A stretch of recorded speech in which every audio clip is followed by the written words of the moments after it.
Assalamualaikum warahmatullahi wabarakatuh. Perkenalkan, nama saya Yusuf Effendi Lubis, guru dari SMA Negeri 7 Medan, Provinsi Sumatera Utara.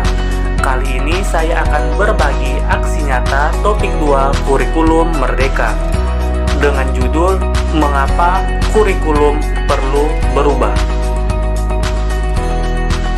Ada 4 jenis topik kurikulum merdeka. Yang pertama, pemahaman kurikulum dan pembelajaran. Yang kedua, murid sebagai pusat pengembangan kurikulum. Yang ketiga, pengembangan berdasarkan prinsip pembelajaran paradigma baru. Dan yang keempat yaitu struktur pembelajaran mendorong murid merdeka belajar.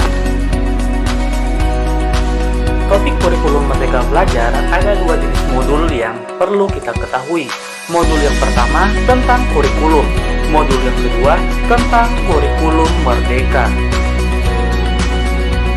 Kalau kita membahas tentang kurikulum, pasti kita akan bertanya, apa itu kurikulum?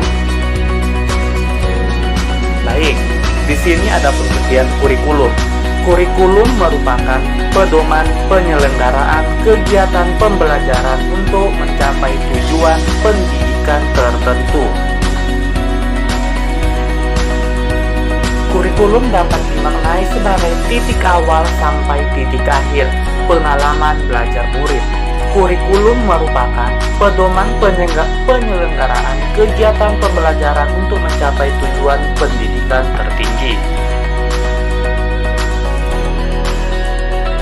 Selanjutnya tentang komponen kurikulum. Ada 4 jenis komponen kurikulum. Yang pertama tujuan, yang kedua isi atau konten, yang ketiga strategi maupun metode, yang keempat evaluasi.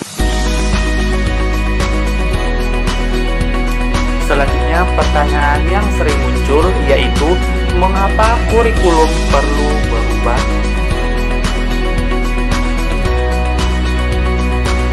Alasan mengapa kurikulum perlu berubah. Yang pertama, agar relevan dengan perkembangan zaman. Yang kedua, agar dapat memenuhi kebutuhan siswa.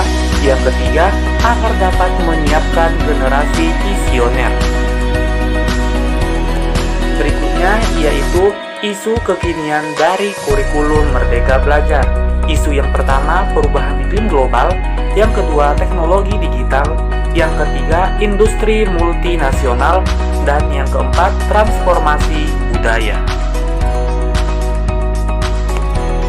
Menurut Satuan Pendidikan, menyiapkan kurikulum untuk membantu murid menghadapi dunia yang penuh tantangan.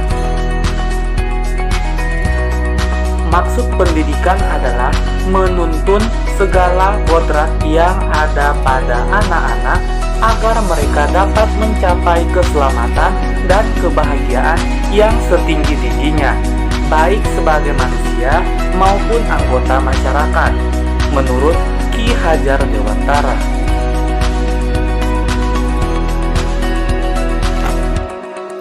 Tiga pilar pendidikan. Pilar yang pertama yaitu orang tua, pilar yang kedua sekolah, dan pilar yang ketiga masyarakat. Berikutnya yaitu kerangka dasar kurikulum. Kerangka yang pertama tujuan pendidikan nasional, yang kedua profil belajar Pancasila, yang ketiga struktur kurikulum, yang keempat prinsip pembelajaran dan asesmen, yang kelima capaian pembelajaran. Berikutnya yaitu komponen operasional satuan pendidikan. Yang pertama, karakteristik satuan pendidikan. Yang kedua, visi, misi, dan tujuan. Yang ketiga, perencanaan pembelajaran mencakup ATP, asesmen, modul ajar, media ajar, dan program prioritas satuan pendidikan. Yang keempat, pengorganisasian pembelajaran mencakup muatan kurikulum, beban kurikulum, program intrakurikuler, ekstrakurikuler, dan penguatan profil belajar Pancasila. Yang kelima, sistem pendampingan, evaluasi, dan pengembangan profesional.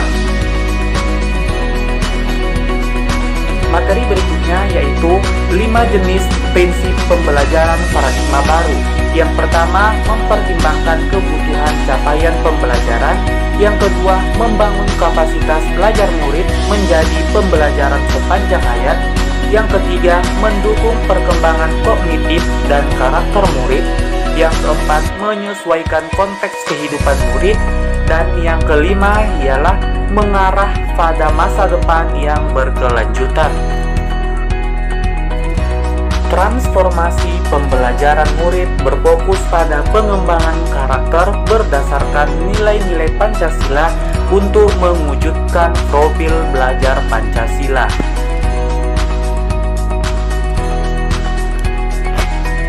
Kurikulum bersifat dinamis dan terus dikembangkan atau diadaptasi sesuai konteks karakter murid sesuai kebutuhan mereka.